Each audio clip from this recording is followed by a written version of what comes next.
Today I'm out riding and reviewing one of my all-time favorite motorcycles. The first time I got onto this motorcycle was about 4 years ago. I tested, I rode it, reviewed it. I fell in love with it so much that I bought my own. And I'm talking about the Triumph Rocket. This is Hinckley's 3-cylinder power cruiser. And these muscle bikes rock 180 horsepower today. And it's UK's answer to the American muscle bike, the Boss Hoss. Now, me being a big fan of muscle cars, I have a Ford Mustang GT, I have an AC Cobra and a Ford GT. Now, I love power and I love muscle. So when I first rode this Triumph Rocket 3, fell in love with it, and I said, this is the perfect thing. So then my mind ticked on a little bit more. I spoke to Rob, my mate, and we came up with the idea, because the AC Cobra was actually based on a British platform, the AC Bristol. And Carroll Shelby said the European back in the 60s have the handling and the Americans have the muscle. So British platform, oversized motor. And I thought, what a better way than to make a theme bike. And I'll blend it in. I then purchased myself a 2020 Rocket 3. I then used that as my British platform, being a Triumph. My AC Cobra has a 5 litre in it. This has a 2.5 litre, half the wheels, half the capacity, but still 221 Newton meters. Awesome motorcycle. I then built the theme bike, and I did 2 episodes. The one was talking about the idea, and maybe I can do a Hallebrand wheel with a spinner on the back and so forth. And the second video, with the kind help of Triumph Santon, we built that together. And you can see what it looks like, and I'll blend that in, and I will do another review where I've got my Cobra and my Cobra bike side by side. Now, I've seen that Triumph Santon has helped another customer, and they together built a Rocket 3 Aston Martin Vantage. Absolutely exquisite, no expense spared on it, and stunning motorcycle. So this motorcycle, besides being phenomenal, looking cool, it's also a fantastic canvas. Now, also another gentleman bought the Evel Knievel limited edition Rocket 3, so I'm trying to get all 3 of those together and do an episode on that. But back to today, I'm having a look at riding and reviewing the Gen 3 Rocket.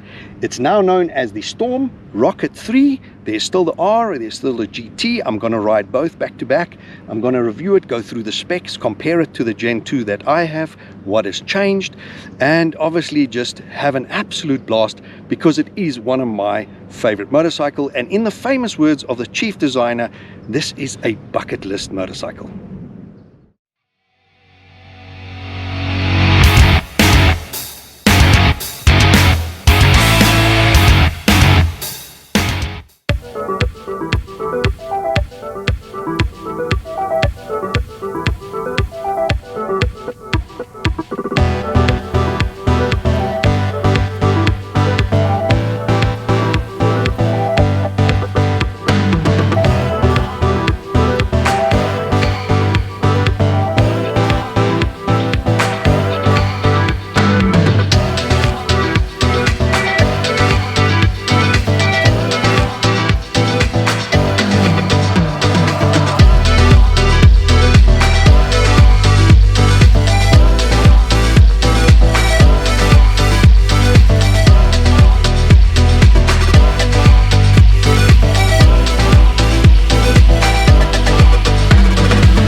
So the Triumph Rocket 3 has been built for over 20 years. It first debuted in 2004, and this is the 3rd generation, 2025. They're now known as the Storm. Rocket 3 Storm. You still get the 2 versions, the GT and the R, and I'll go through the differences of those. And when it all started way back when, 2004, the engineers wanted a big motorcycle. So when they first looked at the Transverse Inline 4 with a big bore, the bike would be too wide. They were not going the V-twin route, and Triumph is obviously known for their triple, so a longitudinal triple fitted the bill. So the initial design was thought to be a 1600cc, and eventually it was launched in 2004 as a 2.3, 2294cc to be exact. Various guises and iterations came out, Tourer, Roadster, Cruisers, and then came the Gen 2, That was, I think, 2019, and it was bought out to a 2.5 liter, which this is still today. And the name switched from a Roman numeral 3 to an Arabic numeral 3. That's in 2019 with a Gen 2. So it's now the Gen 3 2025, and believe it or not, more than 18,000 Gen 2 Rocket 3s have been sold. Let me go through the specs quickly, not too many changes. When you look at the motor, it's still the longitudinal inline 3-cylinder 2458cc, which is a 2.5 as mentioned, and liquid cooled with a radiator up front, double overhead cam. The same motor, slightly higher RPM, which gives you a max power of 180 horsepower at 7,000 RPMs, which is 134 kilowatts. It's 15 horsepower up on Gen 2. Your max torque curve is 225 newton meters at 4,000 RPM, sorry, which is 4 to 5 newton meters up on the old one. Your exhaust is stainless steel, 3-in-1-in-3. There's one outlet on the other side, and all blacked out now. It's 6-speed gearbox, and the quick shifter is optional on both variants, R and GT. Final drive on this power is shaft drive, and you have a full aluminium frame. Going to the suspension, up front you have the 47mm shower upside down, fully adjustable with the 120mm travel. At the back you have fully adjustable showers with 107mm travel. When you look at the wheels, obviously the designs have changed from the predecessor. You still have a 17-inch in front, a 16-inch at the back, and it's shod with a 150 and a behemoth of a 240mm at the rear. Here you can see the shaft drive, and you will see the third outlet on the pipe. Going to the brakes, up front, double disc, and Triumph doesn't spare costs here. You've got the Brembo dilemmas, and if you look through here, you've got the ABS ring over there, lean angle sensitive ABS. At the back you've got a 300mm disc, massive disc, also Brembo calipers. As mentioned, cornering ABS, all the good stuff is in on this bike. Seat height on the two variants, R and GT, you've got 775mm and the 750mm. Obviously the two variants, you can change the seats. The R seat will fit on the GT and vice versa. The GT seat is slightly wider. Also the pillion seat on the GT is slightly thicker, more plush. Fuel capacity 18 liters over here, and the weight between the R and the GT 317 kilos versus 320 kilos. When we look at the colors for 2025, they are the three same color options, just in reverse, if I can put it like this way. For example, this being the Carnival Red with the Sapphire Black. If it's this way round on the R, on the GT, it's the other way around. The Carnival Red will be at the bottom and the Sapphire Black on top. So the three color options is Granite and Sapphire Black and Carnival Red, Matte Sapphire Black, and Satin Pacific Blue. The ergonomics for the two variants, the R and the GT, are as before. This being the R, the handlebars more aggressive over here. The GT handlebars sweep back another 5 inches. This being the R, you have the mid-mount foot pegs over here. On the GT, you have the forward mount controls. Yes, from the factory you can order your GT with mid-mounts, or R vice versa. And yes, slightly adjustable in the guises where they are. So GT versus R, GT, you have a screen still standard and the sissy bar. You have the different seat options, wider, thicker pillion on the GT, and you have the different controls here, different handlebars. And the color options, three color options, just in inverse with the two different models. When it comes to electronics, you still have that 3-partition TFT over here as before, with multiple setups. You've got digital speedo, analogs, tacho, trip computer, gear position, fuel gauge, service intervals, ambient temp clock, and yes, the bike has 4 rider modes: sport, road, rain, and the customizable option. The lighting all round is LED. The headlights, as you can see, have the daytime running lights, LED. One of the options fitted to this bike is the scrolling indicator. Very cool option. And the other option is the billet machined Triumph rear view mirrors, and you have knee pads. Those are your three options on this motorcycle. In South Africa, both the R and the GT come with cruise control. However, the handlebar heated grips are only on the GT. It's an option on the R. And then you have the option of the quick shifter on both models. Other electronics, heel hold, stuff like that. You have the enhanced electronics such as the 6-axis IMU, which is upgraded from the Gen 2, which now gives you lean, sensitive cornering, ABS, and so forth. But I think that sort of covers it. 2025 Triumph Rocket 3R Storm, as it's known now. And I think, let me go on and go for that ride. One quick walk around before we jump on. Yes, as per previous, it is a keyless start. So you just put this in your pocket.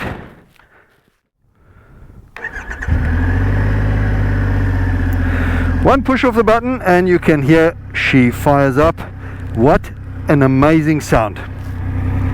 I'm actually just gonna stick it in neutral. As you can see, foot peg, easy to get down here. Neutral was very easy to get hold of. And listen to the sound. Listen to the sound. Stunning. Absolutely deep burble, and there's that little pops when you're under compression, slowing down. So jump it into first gear and off we go. Massive torque. And remember, this demo model I'm riding on has the optional quick shifter. I fitted the quick shifter as well because this bike just lends it to the quick shifter perfectly. There's so much power here on tap, and the quick shifter is smooth. It's a lower revving motor compared to what we all know nowadays, over 10,000, 12, 13 to peak power. Here peak power is at 7,000 RPM. That was a quick shift. You hardly notice. Smooth, absolutely smooth. So ergonomics starting off. I love the seat on the R because you sit in the bike and it has a little flick up on the back. So as this torque builds and pushes you into the seat, it actually pushes you back into the seat. See, as I roll on here, it just pushes me into the seat. Quick shifter. Whoa. You have to get used to this power. It is absolutely insane. And this is where I got so excited with my first ride, my first test, my first review. It was that unexpected, true muscle power, but delivered in such a smooth, linear way. It's exceptional. It's not rough, it's refined, it's smooth, it's predictable, and it's linear. It just grows and doesn't stop pushing you into the seat. And at the same time, it's an awesome handling bike. It's a very long motorcycle, disproportionately long when you first look at it, but it just runs beautifully. And so ergonomically with this, mid-mounted foot pegs, the handlebars are like dragster bars, quite far forward, and it feels good. It feels sporty, and I enjoy the mid-mount pegs more. Whoops, really bad roads here. I enjoy the mid-mount pegs more than the forward pegs, but that's personal preference. And it's overall comfortable. Now those headers on the side, no, they don't emit too much heat. No, you don't burn yourself. It's just fantastic. This dash, once you get used to it, you know where to find everything. It's the same they have on the Scrambler and other bikes. So if you know Triumph, you feel right at home in this cockpit. I'm going to jump onto the highway and just want to stitch it a little bit. But if you look at it, all the controls are big enough, easy to find. Even if you have gloves, it is winter, so colder here in South Africa. The rear view mirrors, you can turn them out this way to have them wider or in for when you're riding in traffic. And I must say I really enjoy them because they are out of the way. The widest part of the bike is about 1 inch wider in this guise than the end of the handlebars, so the bike is not too wide. They're very stable. You look past your elbows, past your shoulders and upper arms, and awesome visibility and really no vibrations to speak of. Very stable. Oh, a lot of traffic ahead if we look there. Not ideal, but we're on a motorcycle, so we'll get through that as well. And what a motorcycle. We're going to test the lane splitting now, obviously. Good opportunity to test that on a big behemoth muscle bike like this. This is where the Boss Hoss wouldn't do well, being a V8 and an absolute leg splitting shape on the design, where your legs have to virtually do the splits to get around that engine block. And here we just feed in to the faster lanes. Now here we can see how this bike performs lane splitting. As you can see, it is stable. It's not too wide, really not wide. The handlebars are the widest part of this bike, but not wider than any adventure bike or anything like that. The upper body position, I'm fairly upright, slightly forward, arms are straight out, but still comfortable. I would say a lot sportier, because you can lean forward, elbows out like MX style, and really want to give this around some sweeps in the mountains. Would be absolute fun. I've done it with mine, and you know what, the smile on your face is what tells you it's worth every penny. And the horsepower slightly up, slightly more refined. I think they realized this motor is virtually indestructible, so they can up the RPM limit and range and get more horsepower, get more torque out of it. Same motor as such, but it's such a refined bike. It's smooth, it's easy to ride. The clutch control, I'm not using quick shifter here in traffic, I'm using the clutch. I'm not getting forearm pump. It is a smooth action. The feel on the clutch is soft, enough resistance to know it's not sloppy, but also the bite point is very predictable. You can slip it and drag it, and here have good feel. The balance point of this bike, low center of gravity, being an inline 3, you can drop it right to the bottom. It's a very slim motor, so when it comes to leaning, you can scrape these foot pegs. Center of gravity low, so there is no wobbling or having to turn the handlebars to try and find a balance. I'm totally comfortable in traffic like this, lane splitting. And as I mentioned before, it's one of those bikes where, does it make sense to have a 2.5 liter motorcycle? I mean, no, it doesn't make sense. It's like a Bugatti Veyron. Why do you have to have a 1,000 horsepower motor car? No, because you can. Because you can. And it's one of those bikes that, why do we go biking? Because of freedom, because of rebellious, because of just the fun factor, the smile it puts on your face, to make the grind Monday to Friday worth it all. And this is one of those bikes where if you have a weekend or an hour or 2 hours a ride on a bike like this, you will realize that Monday to Friday grind, absolutely worth it. When you can spoil yourself with one of these toys, life is a pleasure. So I'm a big fan of muscle bikes. So muscle cars, it's just comes naturally to me. I had to have this bike. Zero regrets, no buyer's remorse. And you can see it being such a monster, people get intimidated, they're scared. No, you don't have to be scared at all. Look at the predictability on the throttle. You know exactly when it's coming on, doesn't matter how big it is. I can flip up another gear on the quick shifter and do this in third gear, do this in fourth gear. The torque is there. This thing has 225 Newton meters torque. You don't have to chase up and down the gearbox.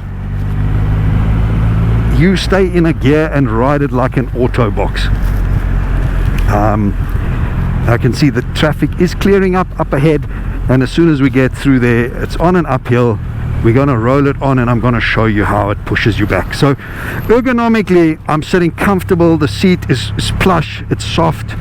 The GT1 is slightly wider, we'll get onto that now, but this is soft enough. I'm sitting in the bike. You have mid-mounted pegs, very comfortable.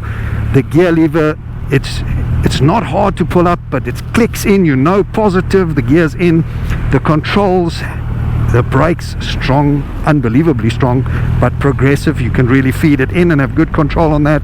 Clutch lever is not too firm, and just the gear selection is, it's all intuitive, instinctive. Everything happens, the controls here. I would say doing long trips like this in slow traffic, the dragster bars on the R could get a bit much. It would be nice to have them a little bit further back, and I think that's where the GT is nice.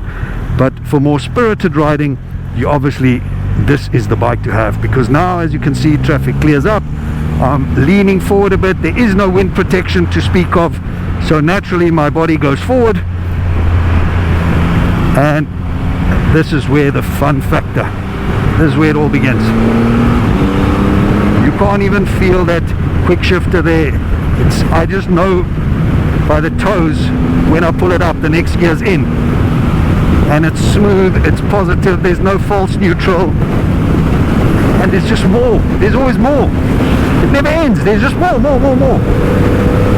And yeah, okay, we don't want to get tickets. So in essence, this bike is not about top speed. I mean, trust me, you're not going to fall short on top speed. This bike is not about top speed. It's not about racing your mates out to the venue on the breakfast run. Yes, you can easily keep with them. Yes, you can handle it, whatever. I think the fun factor of this bike is that torque, that instant torque from low down. You don't have to build a power curve to get that from any gear low down. You just roll it on and it's there, and it pushes you into the seat. Like I mentioned, that seat has a little flick at the end of it, and you just get pushed into it. You've got good confidence. You know you're not going to slip off the back or have to hold on with your arms. It's just a great feel, and this bike is all about the acceleration. It's not about top speed. Acceleration is where the magic happens on this motorcycle. When it comes to all the controls, very much like Gen 2, you have your cruise control, your reset set up here, nice and big. Your rider modes, one button, and you can change that. I need to concentrate a little bit here so I don't mess it up. I'm taking the next off ramp. No clutch, downshift, no clutch, upshift, super smooth, positive.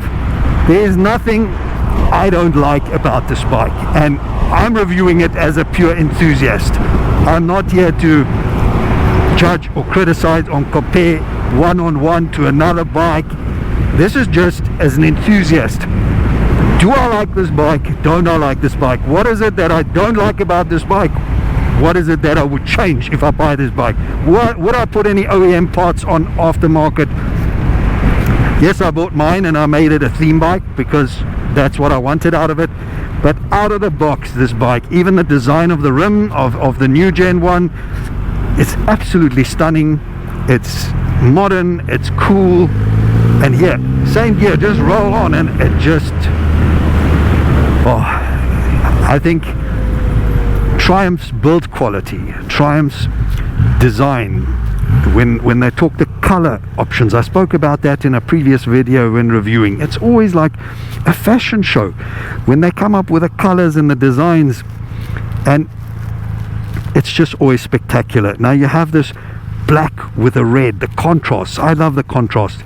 The only thing remaining aluminium or brushed aluminium versus the Gen 2 is the strap over here and this petrol cap.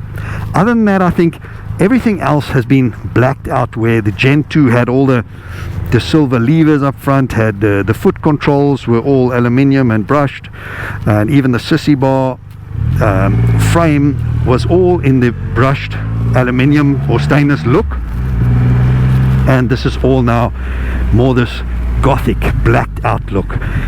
It's a modern spin on it. I think it works. It works with this theme of this bike. Look at this. How was that for a quick shift? There we go again. There is nothing on this bike personally I would change.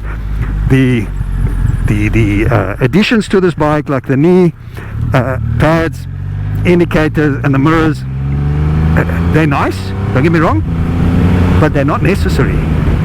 It's not a cheap motorcycle, but what you get, it's pretty much with the rider modes and the electronics and the hill control and all the ABS, all the safety features.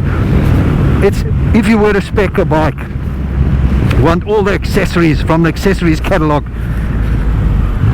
under the Christmas tree, I think this bike has everything on it that I would want to need.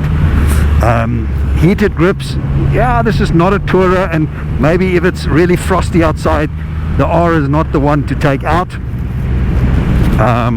It's a nice to have, but this is absolutely special,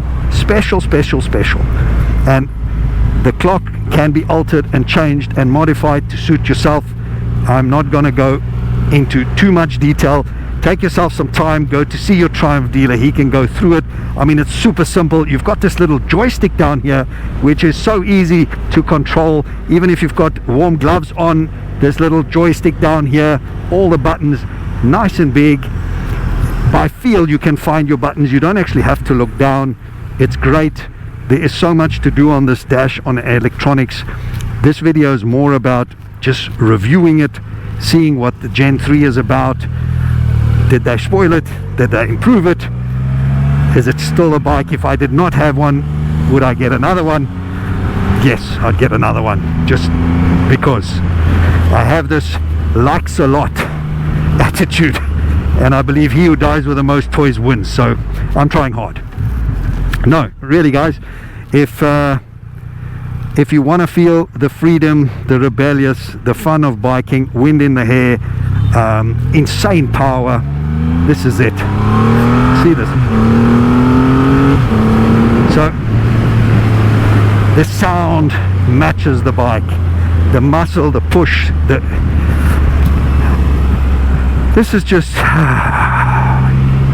I don't know, no words, and I'm looking forward to riding the GT because I own the R and I haven't ridden the GT since my last review nearly 4 years ago. So looking forward to that and getting the feel of that, because there's always the next bike and there's always the next custom bike and there was always the next project. So guys, in my humble, honest opinion from an enthusiast who loves motorcycling, anything with two wheels, if you want a fun bike that actually makes no sense, rhyme or reason, it's like, why would you want an AC Cobra? Why would you want a Corvette? Why would you want a muscle car? Because it's fun, because it's just heaps of fun. It puts this insane smile on your face, and why not? And that's what this bike is all about. With the lane splitting, I did show you the practicality. So if you only have one bike and you have this in the garage and you want to commute to work, by all means you can. Have a look here. Traffic lights, splitting traffic, there is no problem. It does everything. You could use it as an everyday bike. No, it's not practical. No, there's no sense, rhyme or reason to stick a 2.5 liter motor in a two-wheeler. But when you want something different, a unicorn bike, if you want a bucket list bike, something different, if you want to stand out from the rest, wow, there the back lit up slightly. So I haven't gone and set in customizable and traction control, but as I rolled it on, I could feel the back starting to snake a little bit. The road is smooth. If you're over here, you can really feel there is enough power, and if you don't have a sensitive right wrist, you need to set that in. But as a beginner with this bike, when you first get it, set it in rain mode and it'll look after you, and you won't scare yourself as you progress with this bike. Just play with the modes, put in lots of traction, even let your Triumph dealer set it up for you and you put it in customizable mode. It is fun. It's really insane, not for the faint-hearted, and Also, many reviews from pillion riders. They love this motorcycle, especially if you have the sissy bar on the back. The comfort, it's because of the long wheelbase front and back. You don't have the wheelie problem.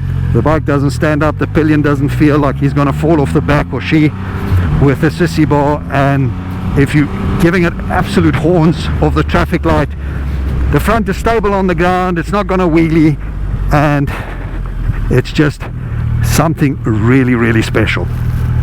So I'm going to quickly get back to Triumph and do a back-to-back. What I'm going to do is jump straight onto the other one and ride it, and then I'll just stop and do a walk around and show you the comparison and the difference between the two, and looking forward to that. Now we're going to jump on the GT. You can quickly see the difference. You have the screen in front, you've got the sissy bar, the quickest identifiable, and you can see forward mounts and further back the handlebars. But the screen and sissy bar give it away. You are on the GT. So a quick back-to-back ride on the two. Now here in front of me looks the same yet different. You have the sapphire black with the graphite. If you see in the showroom, they have the R next to it. The graphite is at the bottom and the sapphire black on top. This is the 2025 Triumph Rocket 3 GT Storm. When you hear the name Storm, then you know it's the third generation from 2025 onwards.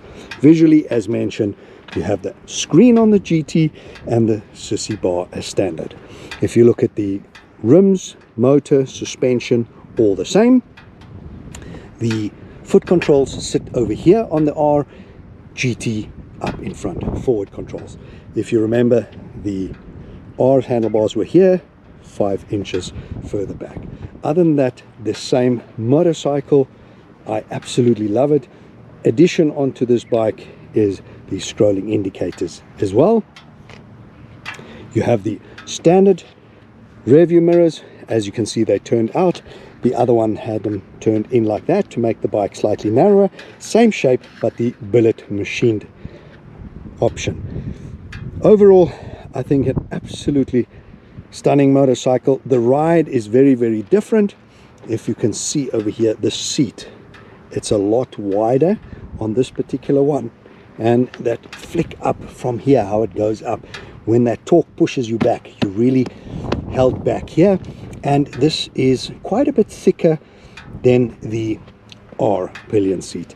But again, everything is interchangeable. It is the same bike, so you can order from the factory the GT with the mid-mount controls, or vice versa on the R. You can fit the sissy bar to the R like I did with mine, sissy bar and screen on my R to make that Cobra bike.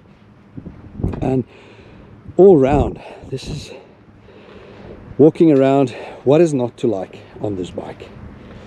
And the blackout look is the new 2025 look, with this all blacked out, that stainless steel exhaust in the black, all the controls at the bottom. I still had to, on my Gen 2, all of these controls, I had to Cerakote them in black because they were in color. You still have your pillion pegs down here for your pillion. You can see, super cool, super comfortable, and when you fold them away, you can't see it. It looks like a monoposto, a single-seater bike. Absolutely, I don't know. How do you fault a bike like this? How do you not like a bike like this? If you love biking, this is it. So I'm going to jump on it again and take it for a run. You can see if I throw my legs over it, I'm sitting like this. You can see my arm further back. The R was about over here, so it's about that distance further back. You can see how my foot is forward control, the knees tuck in nicely here. If you look at how high it is, see how bent my knee is on both sides. Very bent, very comfortable, and I'm super comfortable. You're sitting inside the bike because the whole tank and everything goes up. To get the side stand out, easy as well. Operation wise, the bike is nimble. You can see, look how deep you sit in that bike. when you look from the back, you think it's a monster. But look how slim this bike is from here to here. And it's an inline 3, so it's not a transverse motor.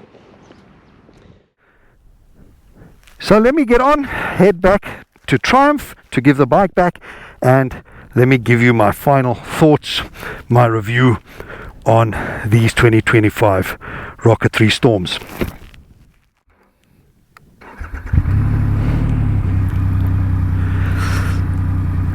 Here you can see the heel hold, no brakes, no foot brakes, and pulling off gently.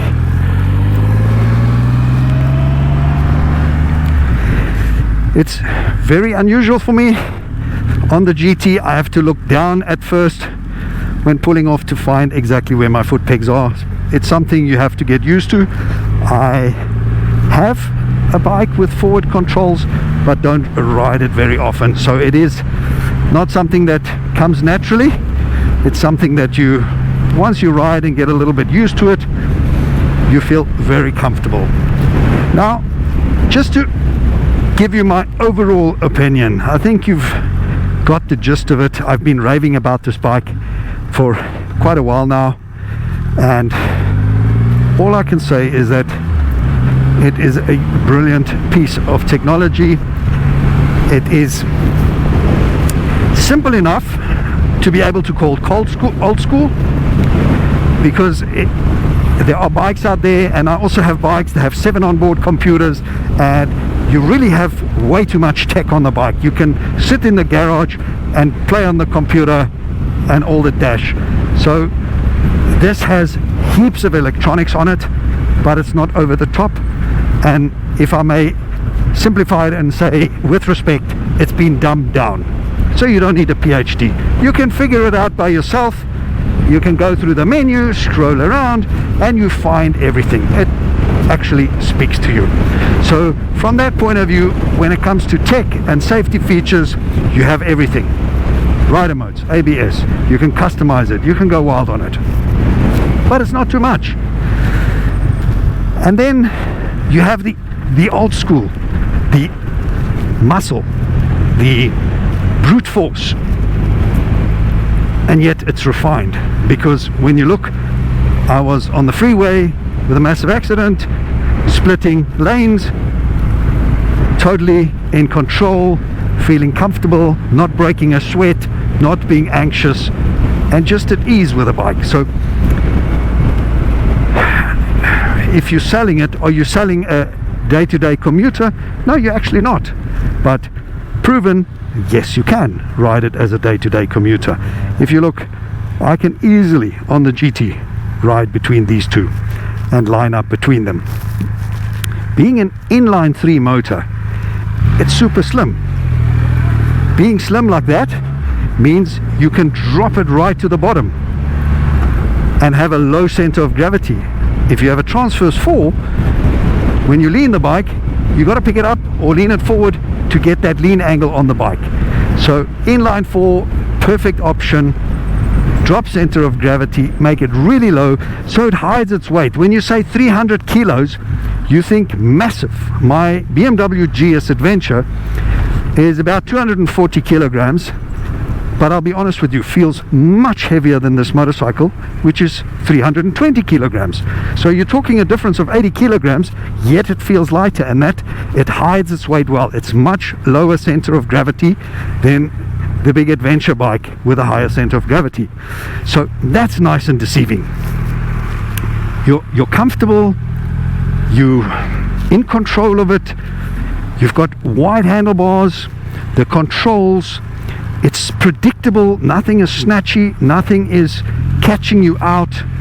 The control, there's enough rotation on the throttle to have good feel, like here in proper traffic. Good feel on the throttle to ease it on. I'm not scaring myself. If I want to go wild, here I go, whoa, I have to hold on to the handlebars. I'm in sport mode. So you really, it jumps, it wants to go, and thank the Lord for this long wheelbase, because otherwise this bike would do nothing but stand up in front. But with a long wheelbase, it's very planted, yet it handles, and you can do sweeps, fast sweeps. As you can see, as I'm feeding through traffic, it is nimble, it feels light. So brakes, Brembo's dilemmas, it has stoppers of note. You have lean angle sensitive ABS. Here, if I give it, I'm rolling on gently because I didn't want the back to light up again. In my review, when it comes to ergonomics, lovely. Both of them lovely, suits your needs. Choose one that is you, that is an extension of you. When it comes to build quality, Triumph, guys, top class, top class. When it comes to aesthetics, ergonomics, performance, smoothness, refined, I would say this is, it's not massive from the Gen 2, it's not massive, but it's that little bit more. So I think if you ride them back to back, you will definitely feel it.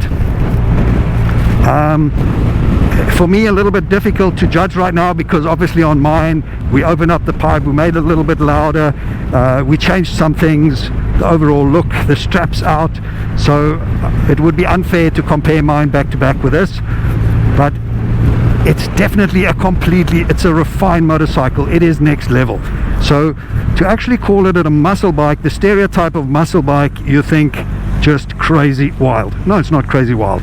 Yes, you can have crazy wild with this bike, but you can also have sedate, controlled, and commute with it. That's pretty much my summary of what I think of this bike. Exquisite piece of machinery, and thumbs up to Triumph for giving us something that we don't need but we want. Guys, I hope you enjoyed this ride review of the 2025 Rocket 3R and GT Storms, and if you did, as always, please remember, give me a thumbs up, hit that like button, and most important of all, guys, absolutely free, please hit that subscribe button to help me build the channel. And if you like, the reminder bell, so you always know when I'm uploading something new. And maybe next I'll do a review of the AC Cobra next to my Cobra Rocket 3.